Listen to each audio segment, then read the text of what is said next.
ગાંધીનગરમાં નાયબ મુખ્યમંત્રી હર્ષ સંઘવીના હસ્તે પોલીસ વિભાગના વિવિધ પ્રકલ્પોનું ખાતમુહૂર્ત અને લોકાર્પણ કરવામાં આવ્યું છે। ગાંધીનગર સેક્ટર 27 પોલીસ હેડક્વાર્ટર ખાતે પોલીસ કેન્ટીન અને પોલીસ જીમનું લોકાર્પણ કરવામાં આવ્યું છે, તેમજ પોલીસ આવાસ બાંધકામનું ખાતમુહૂર્ત પણ કરવામાં આવ્યું। ઇન્ફો સિટી ખાતે અર્બન પોલીસ સ્ટેશન તથા 36 યુનિટ બાંધકામનું લોકાર્પણ કરવામાં આવ્યું છે।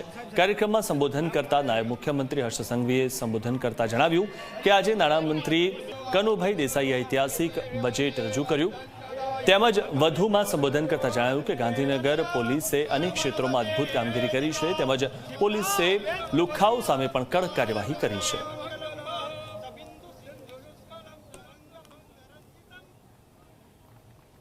અલ્તાફભાઈ, સુરેશકુમાર, પ્રદીપભાઈ, હું ગાંધીનગર પોલીસને અભિનંદન આપવા આવ્યો છું। ટીમ ગાંધીનગર દ્વારા અનેક ક્ષેત્રમાં અદ્ભુત કામગીરી કરવામાં આવી છે। લો એન્ડ ઓર્ડરની વાત હોય કે લુખ્ખા ટપોરી ગુનેગારોને કંટ્રોલમાં રાખવાની વાત હોય, ચાહે કાયદાથી કંટ્રોલમાં રાખવાના હોય કે પોલીસની ધાકથી, ગાંધીનગર પોલીસ દ્વારા આ બધી જ દિશામાં અતિ ઉત્તમ કામગીરી કરવામાં આવી છે। હું ટીમ ગાંધીનગરને ખૂબ ખૂબ અભિનંદન આપું છું।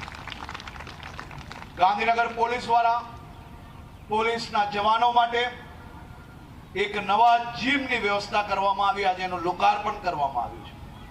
ગાંધીનગરના સૌથી સારા જીમ તરીકે આવનારા દિવસોમાં આ ગાંધીનગર જિલ્લા પોલીસનું જીમ ઓળખાવવામાં આવશે।